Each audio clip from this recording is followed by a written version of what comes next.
हाँ जी, ग्रुप 2 वाले बच्चों, कैसा गया आपका एफएम का पेपर? तो ग्रुप 2 में मैं एग्जाम सेंटर पे जा नहीं पाता, लेकिन आप मुझे जरूर बताएंगे कि आपका पेपर कैसा रहा। एमसीक्यू सॉल्यूशन थोड़े से जल्दी रिकॉर्ड हो जाते, लेकिन इस पेंसिल ने काम करना बंद कर दिया भाई। ये इतनी ज्यादा इस्तेमाल हो गई है, तो फिर हमने इसे हाथ से मार्क किया है। कैसे किया सर? हाथ से मार्क दिखाओ।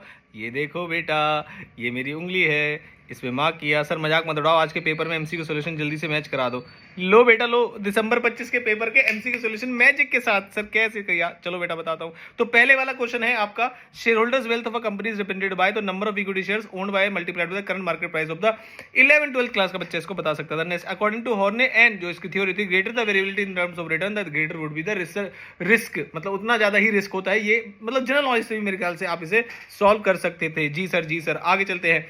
If the nominal rate of interest is 12% per annum and the frequency of compounding rate is 4, तो जब आप इसे कैलकुलेटर पे कैलकुलेट करेंगे तो 12.55% एग्जैक्ट आंसर आएगा। कोई भी आंसर आपका ऐसा हो जो आपको लग रहा है कि नहीं सर आपका आंसर ये है, मेरा तो आंसर ये है, तो आप मुझे बता सकते हैं। किसी टीचर ने अलग आंसर बता दिया तो वो भी आप मुझे बताना जरूर। मैं दोबारा से कंसीडर करके आपको उसका जवाब जो है नीचे कमेंट बॉक्स में दूंगा। Next, dash refers to the instrument of money control of central government to regulate the availability of cost and use of money and credit. तो सर उसे बोलते हैं monetary policy. Okay sir ji.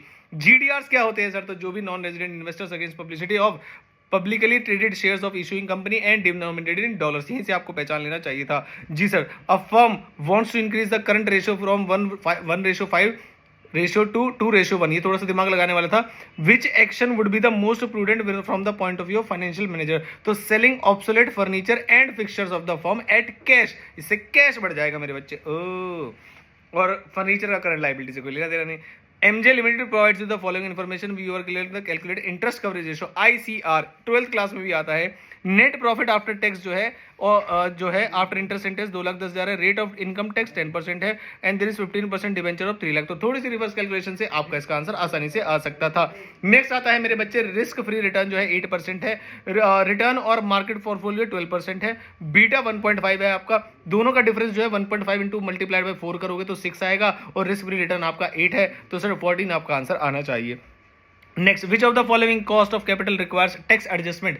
Simplest question in the history, cost of debentures. Next, Kartikeya limited provides you the following information. Payback period 3.76 year, discounted payback जो है 3.95 है। Present value of cash inflow जो है 15,83,892 है। Calculator होता तो मेरे बच्चे में तुम्हें कैलकुलेट करके बताता हूं। प्रॉफिटेबिलिटी इंडेक्स का मतलब होता है present value of cash inflow divide by present value of cash outflow. उससे जो है आपका प्रॉफिटेबिलिटी इंडेक्स से मल्टीप्लाई करके इसको आंसर को निकालना था। और present value of cash outflow भी आपको दिया हुआ है, और simple payback period discounted period के बाद में जब प्रॉफिटेबिलिटी इंडेक्स आपसे पूछा है तो 1.13 इसका आंसर आना चाहिए। ओ गुरुजी, तो सर मुझे एक बात बताओ, इस इंफॉर्मेशन का क्या काम? बेटा बताओ। ये ऐसे ही इग्नोर भी कर सकते थे आप, जैसे आपने पेपर से 2 महीने पहले तक अपनी किताबों को कर रखा था। जी हाँ सर, हाँ okay. A project with initial investment of 60 lakh with a life of 12 years and generates cash flow after tax of 15 lakh per annum. You have to calculate the payback reciprocal in percentage. तो sir 25% इसका correct answer है। ठीक है sir, जल्दी जल्दी चलो, मजाक कर रहे हो आप। मैनेजमेंट अकाउंटिंग का पेपर है, आप ऐसे कैसे कर सकते हो? In dash records are maintained by the controlling department which reflects the physical movement of stock and the current balances. तो perpetual inventory system. Okay sir, आज तो आप हाथ से काम कर रहे हो, देखो बेटा। Next, X Limited distributes its product to the more than 500 retailers. The company's collection period is 35 and keeps an inventory of 15 days. The operating cycle would be 50 days जो है इसका आंसर आना चाहिए। प्लस हो जाए, कलेक्शन पीरियड है 35 days, inventory है 15 days, और ऑपरेटिंग साइकिल क्या होना चाहिए? Okay. Next, probability density function. तो बेटा ये थोड़ा सा थ्योरेटिकल हो गया। आंसर इसका कैरेक्टरिस्टिक ऑफ रैंडम वेरिएबल आएगा। नेक्स्ट वाला भी थोड़ा सा थ्योरेटिकल है। Is neither an IT nor a business skill to set up the existing spare separate field of expertise. तो आंसर होगा सर डेटा प्रेजेंटेशन आर्किटेक्चर।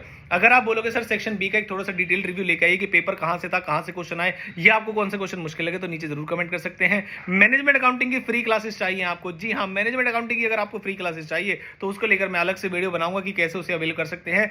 बस आपको बैच कोड चेंज करना है। अगर आपने पहले एफएम प्रैक्टिस बैच लिया हुआ है, बैच कोड चेंज करने से आपको मैनेजमेंट अकाउंटिंग की क्लासेस मिल जाएगी। उसकी वीडियो मैं अलग से बना के देता हूं बस आपको। और मैनेजमेंट अकाउंटिंग की सुपर 40 या कोई थ्योरी पीडीएफ कुछ भी चाहिए आप नीचे कमेंट कर सकते हैं, वो आपको प्रोवाइड कराई जाएगी। मैं मिलता हूं आपसे किसी वीडियो के साथ। Thank you so much, bye bye.